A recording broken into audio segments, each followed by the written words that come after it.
नंदनगरीत आषाढीच्या पूर्वसंध्येला जयंत टाळा मृदुंगाचा गजर करीत माऊली माऊली जयघोष व 12 फुटी उंच विठ्ठल माऊलीची मूर्तीची मिरवणूक काढण्यात आली। विठ्ठल विठ्ठल जय हरी विठ्ठल या जयघोषात आणि भक्तिमय वातावरणात नंदनगरीच्या रस्त्यांवर आषाढीच्या पूर्वसंध्येला 12 फूट उंच मूर्ती विठ्ठल महाराजांची भव्य मिरवणूक काढण्यात आली। रेपरिप पावसातही हरिभक्त नामस्मरण चिंब भिजलेले दिसले।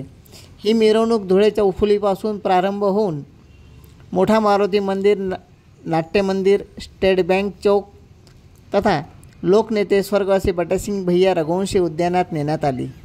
या मिरवणुकीचे वैशिष्ट्य म्हणजे कोळदा येथील संत मीराबाई व गुरुदत्त भजनी मंडळाच्या महिलांनी माऊली माऊलीच्या तालावर नृत्य सादर केले।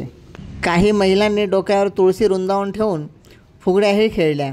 वारकरी संप्रदायाच्या पेहरावात अनेक जण सहभागी झालेले होते। शिवसेना संपर्क प्रमुख आमदार चंद्रकांत रघुवंशी, जिल्हा प्रमुख ॲडव्होकेट राम रघुवंशी व उद्योजक मनोज रघुवंशी यांनीही मिरवणुकीच्या हारासह सहभागी झालेले होते। आषाढी एकादशीच्या मुहूर्तावर सायंकाळी लोकार्पण सोहळा हा संपन्न झाला।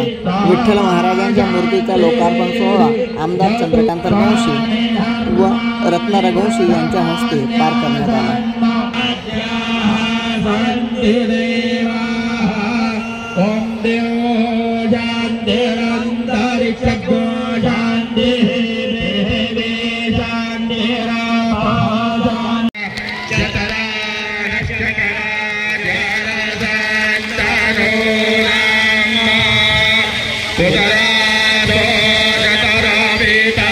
पूजा साहित्यावरती समजून घ्यायचं आहे ते ओम अपवित्रात पवित्रो वा सर्वावस्था पूजन अहम करिष्ये।